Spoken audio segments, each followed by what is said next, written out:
Hello मित्रों, कैसे हो आप सभी। और आज की class Mitra day 30 days regular series semester 5 की एक बहुत स्पेशल क्लास होने वाली है। क्यों है ये क्लास स्पेशल? क्योंकि इससे पहले हम यूनिट फर्स्ट, सेकेंड, थर्ड और फोर्थ सब कुछ स्टेप बाय स्टेप और बिल्कुल आसान तरीके से कंप्लीट कर चुके हैं। और आज हम आए हैं यूनिट 5 पर, मतलब साफ है 5 यूनिट 5 क्लास। और आज के साथ सेमेस्टर 5 की पूरी पॉलिटिकल थॉट्स वाली बुक कंप्लीट हो जाएगी। अब जरा सोचो, जहां शुरुआत में नाम भी भारी लगने लगते थे, वही आज हम हिगल और मार्क्स जैसे थिंकर्स को बहुत आसान तरीके से समझने वाले हैं। आज की क्लास में कोई नई दौड़ नहीं, ये एक क्लियर अंडरस्टैंडिंग वाली क्लास है। ऐसी क्लास जहां कॉन्सेप्ट दिमाग में बैठेंगे और कंफ्यूज बिल्कुल नहीं होंगे। तो आराम से बैठिए और ध्यान से सुनिए और खुद से पूछिए, क्या अब तक की जर्नी मुझे समझ में आई? अगर हाँ, तो यकीन मानिए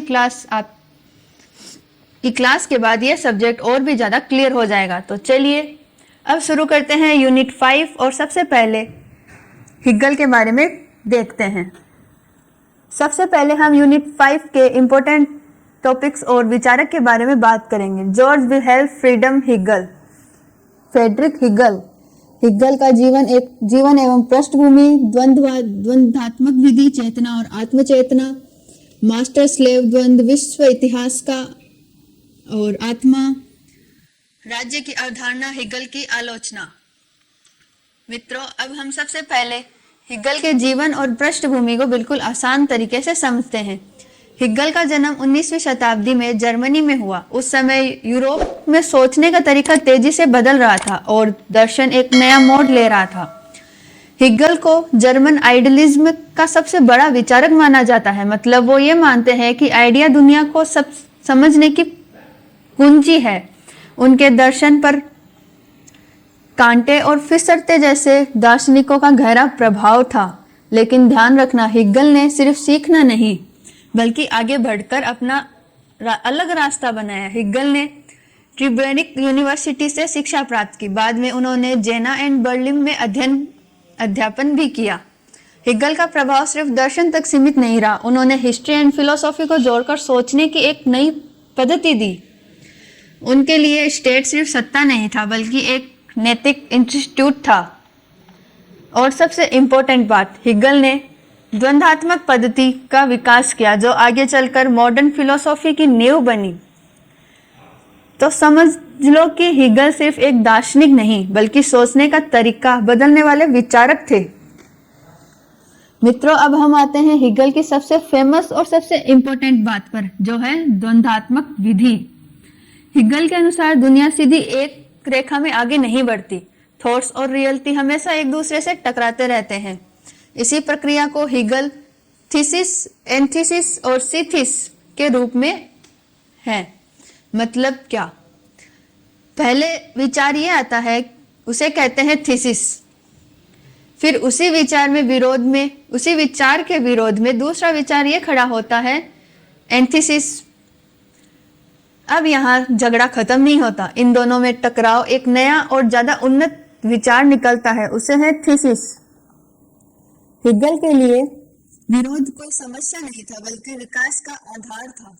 इसी अवस्था में अगली अवस्था को जन्म देती है। कोई भी चीज हमेशा के लिए स्थिर नहीं होती। इसलिए हिगल स्थिरता के बजाय गतिशील पर जोर देता है। हिगल ने इतिहास को भी उसी द्वंद्वात्मक प्रक्रिया को समझा। उनके अनुसार इतिहास रुकता नहीं बल्कि संघर्षों के जरिए ऊंचे स्तर पर पहुंचता है। इसी विधि के बाद कार्ल मार्क्स भी गहरा प्रभाव डाला। हालांकि मार्क्स ने इसे अपना तरीका बदला। तो मित्रों, याद रखना, हिगल की द्वंद्वात्मक विधि हमें यह सिखाती है कि संघर्ष से ही नई सोच और नया विकास जन्म लेता है। तो मित्रों, अब हम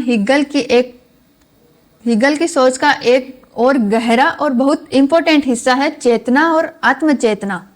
सबसे पहले चेतना की शुरुआत करते हैं। चेतना का मतलब दुनिया को जानने की क्षमता, यानी कॉन्शियसनेस। हिगल के अनुसार मनोचेतना एक साथ पूरी तरह विकसित नहीं होती। ये ग्रेजुअल डेवलपमेंट की प्रक्रिया है। शुरुआत में मनुष्य सिर्फ बाहरी चीजों को पहचानता है, इसे कहते हैं वस्तु चेतना। धीरे धीरे मनुष्य ये समझने लगता है कि मैं कौन हूँ।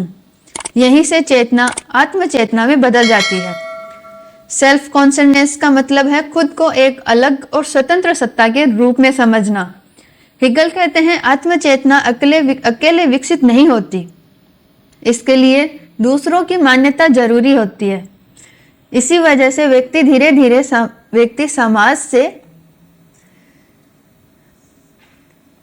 व्यक्ति से समाज की यात्रा करता है। जब व्यक्ति अपने आप को समाज में पहचानने लगता है तो कल्चर कॉन्शियसनेस का विकास होता है। हिगल के अनुसार हिस्ट्री भी इसी चेतना का विकास है। इतिहास के जरिए मानव चेतना ऊंचे स्तर तक पहुंचती है। आखिर में चेतना तक तर्क और ज्ञान के सर्वोच्च स्तर पर पहुंचती है। तो मित्रों, सरल शब्दों में समझे तो हिगल के लिए चेतना का विकास इंसान की खुद को और समाज को समझने की पूरी यात्रा है। तो मित्रों, अब हम हिगल की सोच का सबसे फेमस और एग्जाम में सबसे ज्यादा पूछने वाला हिस्सा को समझते हैं, जो है मास्टर स्लेव द्वंद। हिगल कहते हैं कि जब दो इंसान अपनी अपनी सेल्फ कॉन्शियसनेस को साबित करना चाहता है तो उनके बीच संघर्ष होता है। दोनों चाहते हैं कि दूसरा उन्हें मान्यता दे। मान्यता की इच्छा इस संघर्ष में एक बन जाता है मास्टर और दूसरा स्लेव। ऊपर से देखने पर लगता है कि मास्टर ताकतवर है और स्लेव कमजोर, लेकिन हिगल यहाँ एक गहरा ट्विस्ट देते हैं। मास्टर सिर्फ आदेश देता है, वो खुद काम नहीं करता। धीरे धीरे वो निष्क्रिय हो जाता है। वही दूसरी ओर स्लेव लगातार श्रम करता है और काम करते करते वो दुनिया को बदलता है और खुद को भी समझने लगता है। हिगल कहते हैं कि इस श्रम के जरिए स्लेव ने आत्मचेतना और फ्रीडम का विकास किया। इस तरह जो शुरू में कमजोर था वही अंदर से मजबूत बन जाता है। मास्टर स्लेव द्वंद हमें यह दिखाता है कि सत्ता और निर्भरता हमेशा एक जैसी नहीं होती। यही विचार आगे चलकर कार्ल मार्क्स के वर्ग संघर्ष का आधार बनता है। तो मित्रों, सरल शब्दों में समझे तो हिगल के लिए असली ताकत काम और चेतना से आती है, सिर्फ हुकूमत से नहीं। मित्रों, अब हम हिगल की सोच का एक बहुत बड़ा और बहुत गहरा विषय समझते हैं, जो है विश्व, इतिहास और आत्मा। हिगल के अनुसार इतिहास सिर्फ घटनाओं की सूची नहीं है। उनके लिए इतिहास स्वतंत्रता यानी फ्रीडम, विकास, डेवलपमेंट ऑफ फ्रीडम। हिगल कहते हैं कि दुनिया में एक विश्व आत्मा काम करती है जो धीरे धीरे मानव समाज के जरिए खुद को व्यक्त करती है। इस विश्व आत्मा का काम मनुष्य को ज्यादा से ज्यादा स्वतंत्र बनाना। इसलिए हिगल इतिहास को एक तर्क संगत प्रक्रिया मानते हैं। मतलब इतिहास को जो कुछ भी होता है वो बिना कारण नहीं होता। हिगल ने विश्व इतिहास को कई चरणों में बांटा है, जैसे प्राच्य, यूनानी, रोमन और जर्मनिक चरण। प्राच्य समाज में हिगल के अनुसार सिर्फ एक व्यक्ति स्वतंत्र होता है। यूनानी और रोमन समाज में कुछ लोग स्वतंत्र होते हैं और जर्मनिक समाज में ये विचार उभरता है कि सभी लोग स्वतंत्र हैं। हिगल कहते हैं हर युग में कुछ महान व्यक्ति पैदा होते हैं जो आत्मा के उद्देश्य को आगे बढ़ाते हैं। ये लोग अपने निजी फायदे के लिए नहीं बल्कि यूनिवर्सल गोल के लिए काम करते हैं, भले ही उन्हें इसका एहसास न हो। लेकिन ध्यान रखना, हिगल ये दृष्टिकोण काफी हद तक यूरोप केंद्रित माना जाता है। फिर भी इतिहास को सोचने का तरीका दर्शन में बहुत बड़ा योगदान है। तो मित्रों, सरल भाषा में कहे तो हिगल के लिए इतिहास एक कहानी नहीं बल्कि आत्मा की आजादी की यात्रा है। मित्रों, अब हम हिगल के दर्शन का सबसे महत्वपूर्ण और विवादित विचार समझते हैं, जो है राज्य की अवधारणा। हिगल के अनुसार राज्य सिर्फ सरकार या प्रशासन नहीं, राज्य है नैतिक विचार का वास्तविक रूप। हिगल मानते हैं कि व्यक्ति की पूरी स्वतंत्रता राज्य के भीतर ही साकार होती है। उसके अनुसार समाज का विकास 3 चरणों में होता है: फैमिली, सर्विल, सोसाइटी, स्टेट। परिवार में भावना और प्रेम होता है, नागरिक समाज में स्वार्थ और प्रतिस्पर्धा होती है और राज्य में इन दोनों का संतुलन। हिगल कहते हैं राज्य वो संस्था है जहां व्यक्तिगत हित और सार्वभौमिक हित आपस में मेल खाते हैं। कानून के माध्यम से राज्य व्यक्ति की स्वतंत्रता की रक्षा करता है, ना कि उससे छीनता है। इसीलिए हिग्गल के लिए कानून बंधन नहीं बल्कि बंधन नहीं बल्कि स्वतंत्रता का साधन है, यानी मीडियम ऑफ फ्रीडम। हिग्गल संवैधानिक स्वातंत्र का समर्थन करते हैं, जहां राजा, कानून और संस्थाएं संतुलन में काम करें। उनका मानना है कि राज्य में ही नैतिकता रहती है और व्यक्ति की पूर्णता राज्य के माध्यम से होती है। यही वजह है कि हिग्गल राज्य को सर्वोच्च संस्था मानते हैं, लेकिन यहीं से उन पर आरोप भी लगते हैं कि उन्हें राज्य को बहुत ज़्यादा महत्व दिया। तो मित्रों, सरल शब्दों में कहे तो हिग्गल के लिए राज्य कोई साधारण व्यवस्था नहीं बल्कि नैतिकता, कानून और स्वतंत्रता का सबसे ऊंचा रूप है। मित्रों, अब हम हिग्गल के विचार को आलोचना में समझते हैं, क्योंकि कोई भी दर्शन बिना सवालों के पूरा होता ही नहीं। सबसे पहली आलोचना यह है कि हिग्गल ने राज्यों को बहुत ज्यादा महत्व दिया। उनके यहाँ व्यक्ति राज्य के सामने गौण हो सकता है। आलोचकों का यह भी कहना है कि अगर राज्य ही सब कुछ है तो इंडिविजुअल फ्रीडम खतरे में पड़ जाती है। दूसरी बड़ी आलोचना यह है कि हिग्गल प्रेसियाई स्टेट का समर्थन करते नजर आते हैं। इससे यह आरोप लगा कि उनका दर्शन शक्ति और सत्ता का औचित्य सिद्ध करता है। तीसरी आलोचना है उनके इतिहास दृष्टिकोण को लेकर। हिग्गल का इतिहास यूरोप केंद्रित माना जाता है। उन्होंने पूर्वी सभ्यताओं को कम महत्व दिया, जिससे एशियाई और अन्य सांस्कृतिक हाशियों पर चल दी जाती है। चौथी आलोचना उनकी डायलेक्टिक मेथड। कई विद्वानों का यह भी कहना है कि अस्पष्ट और जटिल है, जिससे हर स्थिति पर लागू करना आसान नहीं। एक और आरोप यह है कि हिग्गल अत्यधिक आदर्शवादी है। उनका दर्शन विचारों की दुनिया में ज्यादा रहता है, प्रैक्टिकल पॉलिटिक्स से दूर दिखाई देती है। लोकतांत्रिक विचारकों का कहना है कि हिग्गल का राज्य डेमोक्रेसी से मेल नहीं खाता, क्योंकि जनता की भूमिका सीमित हो जाती है। तो मित्रों, सरल शब्दों में कहें तो हिग्गल का दर्शन गहरा, प्रभावशाली और ऐतिहासिक रूप से महत्वपूर्ण है, लेकिन राज्य को सर्वोच्च मानने के कारण उन पर कई गंभीर सवाल भी उठते हैं। अब यूनिट 5 के एक और इम्पोर्टेंट विचारक है कार्ल मार्क्स। मार्क्स का जीवन एवं पृष्ठभूमि। ऐतिहासिक भौतिकवाद, उत्पादन की शक्तियां एवं संबंध, वर्ग संघर्ष का सिद्धांत, पूंजीवाद की आलोचना, विभाजन का सिद्धांत और साम्यवाद की अवधारणा। मित्रों, अब हम कार्ल मार्क्स के जीवन और पृष्ठभूमि को समझते हैं, क्योंकि उनके विचार सीधे समाज की जड़ों तक पहुंचते हैं। कार्ल मार्क्स का जन्म 19वीं सेंचुरी में जर्मनी में हुआ था। कार्ल मार्क्स ने शुरुआती में फिलोसॉफी एंड इकोनॉमिक्स का गहन अध्ययन किया। उन पर शुरुआती दौर में हिगलियन के फिलोसॉफी का गहरा प्रभाव पड़ा, लेकिन बाद में उन्होंने हिग्गल से अलग रास्ता चुना। मार्क्स का जीवन सिर्फ पढ़ने लिखने तक सीमित नहीं था, वो क्रांतिकारी सोच के व्यक्ति थे। उनकी दोस्ती और सहयोग फ्रेडरिक एंगेल्स से हुआ, जिसने मार्क्स के विचारों को बहुत मजबूती दी।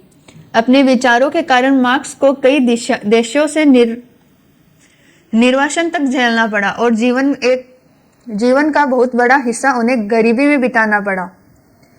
मार्क्स ने कैपिटलिस्ट सिस्टम का गहराई से अध्ययन किया और वर्किंग क्लास की समस्याओं को समझा। उनका उद्देश्य सिर्फ दुनिया को ये समझाना नहीं था, बल्कि दुनिया को बदलना था।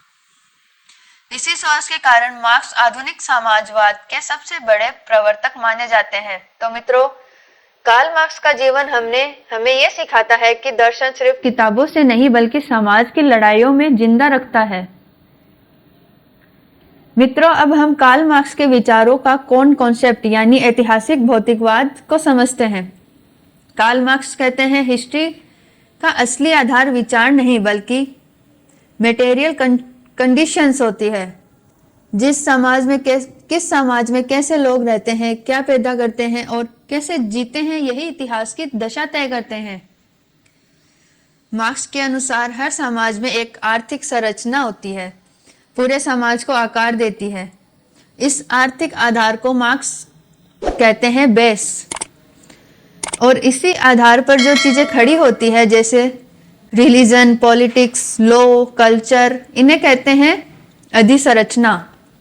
मतलब लोग पहले कैसे कमाते थे, फिर कैसे सोचते हैं। मार्क्स साफ कहते हैं कि चेतना जीवन को तय नहीं करती, बल्कि जीवन चेतना को तय करती है। जैसे जैसे उत्पादन के साधन बदलते हैं, वैसे वैसे समाज भी बदलता है।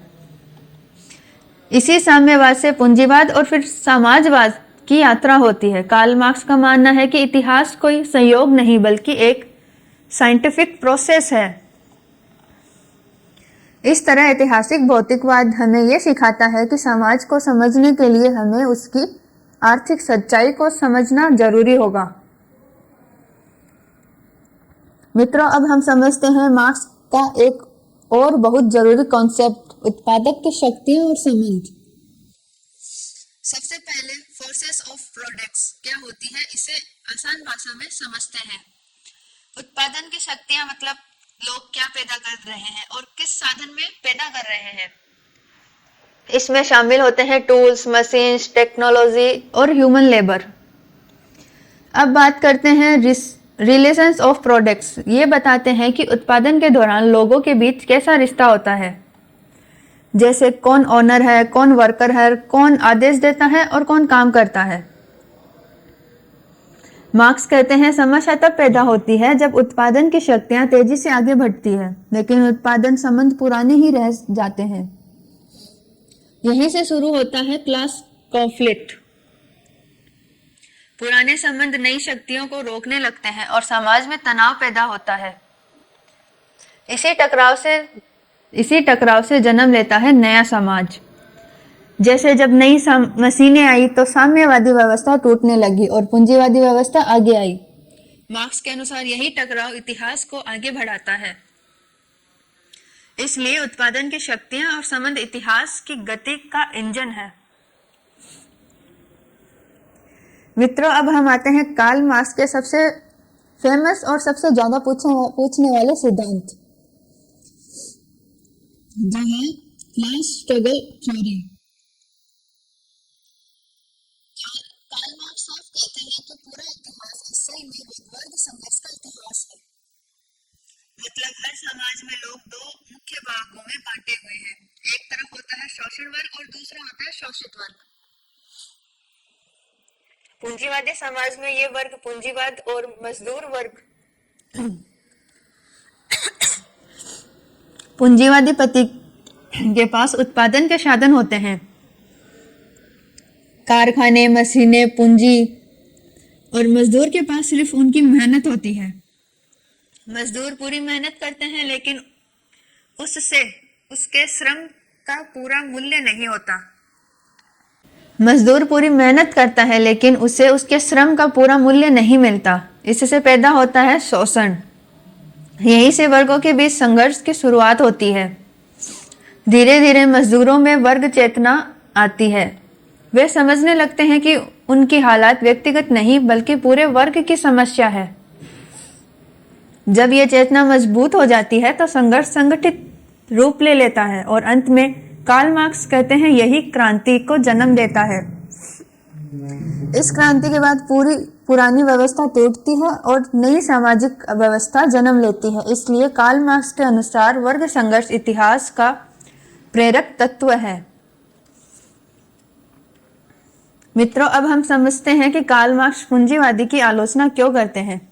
कार्ल मार्क्स के अनुसार पूंजीवाद एक ऐसी व्यवस्था है जो निजी स्वामित्व पर टिकी होती है। इस व्यवस्था में उत्पादन लोगों की जरूरत के लिए नहीं बल्कि लाभ के लिए होता है। कारखानों में मजदूर पूरे दिन मेहनत करता है, लेकिन उसके श्रम का पूरा मूल्य उसे नहीं मिलता। मजदूर की मेहनत से जो अतिरिक्त मूल्य बनता है उसे कहते हैं अधिशेष मूल्य। यही अधिशेष मूल्य पूंजीपति अपने पास रख लेते हैं। इसलिए कार्ल मार्क्स कहते हैं कि पूंजीवाद में शोषण अनिवार्य है। पूंजीवाद मजदूर और मालिक के बीच असमानता बढ़ाते हैं। समय के साथ इकोनॉमी इक्वलिटी और गहराई से होती है। पूंजीवाद में अति उत्पादक का संकट भी पैदा होता है, मतलब सामान अगर ज्यादा बनता है लेकिन खरीदने की शक्ति लोगों के पास नहीं होती। इस व्यवस्था में मानव संबंध भी वस्तु संबंध में बदल जाता है। इंसान की कीमत उसके पैसे और उत्पादन से तौली जाने लगती है। इसलिए कार्ल मार्क्स मानते हैं कि पूंजीवाद अपने ही अंतर्विरोधियों के कारण एक दिन खुद ही ढह जाएगा। मित्रों, अब हम समझते हैं कार्ल मार्क्स का एक और इम्पोर्टेंट विचार, जो है विभाजन का सिद्धांत। कार्ल मार्क्स कहते हैं कि पूंजीवादी व्यवस्था में मजदूर अपने ही काम से अलग हो जाते हैं। सबसे पहले मजदूर अपने बनाए हुए प्रोडक्ट अलग करते हैं। जो चीजें वह बनाता है वह उसकी नहीं रहती, वह पूंजीवाद की संपत्ति बन जाती है। दूसरा, मजदूर कार्य प्रक्रिया पर भी नियंत्रण खो देता है। क्या बनाना है, कैसे बनाना है, कितना बनाना है, सब कुछ मालिक तय करता है। तीसरा, मजदूर अपने ह्यूमन नेचर से दूर हो जाता है, क्योंकि काम रचनात्मक आनंद नहीं बल्कि मजदूरी बन जाता है। चौथा, मजदूर दूसरे इंसानों से भी अलगाव महसूस करता है। मजदूर और मजदूर एक दूसरे के साथी नहीं बल्कि प्रतिस्पर्धी बन जाते हैं। इस तरह पूंजीवाद में इंसान धीरे धीरे ऑब्जेक्ट की तरह ट्रीट करने लग जाते हैं। कार्ल मार्क्स मानते हैं कि यही मानसिक और सामाजिक पीड़ा मजदूर के अंदर क्रांति की चेतना पैदा करती है और यही चेतना आगे चलकर पूंजीवाद के खिलाफ संघर्ष का आधार बनाती है। मित्रों, अब हम पहुंचते हैं कार्ल मार्क्स के विचारों का अंतिम लक्ष्य यानी साम्यवाद का अवधारणा। मार्क्स का मानना है कि इतिहास की पूरी यात्रा का उद्देश्य एक ऐसे समाज में बनाया जहां न कोई वर्ग हो। इसलिए साम्यवाद को कहा गया है वर्गहीन समाज। इस व्यवस्था में उत्पादक के साथ किसी एक व्यक्ति नहीं बल्कि पूरे समाज होंगे, मतलब कारखाने, जमीन, मशीनें, सब पर सामूहिक स्वामित्व होगा। जब स्वामित्व सामूहिक होगा तो शोषण अपने आप ही खत्म हो जाएगा। मार्क्स कहते हैं कि साम्यवाद में राज्य की भी जरूरत नहीं रहेगी, क्योंकि राज्य बना ही था वर्गों के बीच संतुलन बनाए रखने के लिए। जब वर्ग ही नहीं रहेंगे तो राज्य भी धीरे धीरे लुप्त हो जाएंगे। साम्यवाद का एक प्रसिद्ध सिद्धांत है, हर व्यक्ति से उसकी क्षमता के अनुसार काम और हर व्यक्ति को उसकी आवश्यकता के अनुसार। From each according to ability to each according to need. इस समाज में समानता होगी, स्वतंत्रता होगी और मानव गरिमा को पूरा सम्मान मिलेगा। मार्क्स के अनुसार साम्यवाद कोई कल्पना नहीं बल्कि इतिहास की अंतिम अवस्था यानी फाइनल स्टेज ऑफ हिस्ट्री है। यहीं पर शोषण, विभाजन और असमानता का पूर्ण अंत होगा।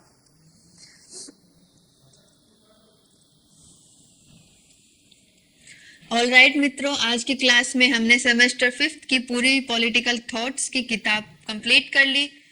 हिगल से शुरू कर उसकी द्वंद्वात्मक विधि को समझा और फिर मार्क्स तक आते आते वर्ग संघर्ष, ऐतिहासिक भौतिकतावाद और साम्यवाद की अवधारणा को बिल्कुल आसानी से समझा। अब आप लोग सोच रहे होंगे कि ये तो बस सिर्फ नाम या थ्योरी नहीं थे, बल्कि समाज को देखने के अलग अलग नजरिया था।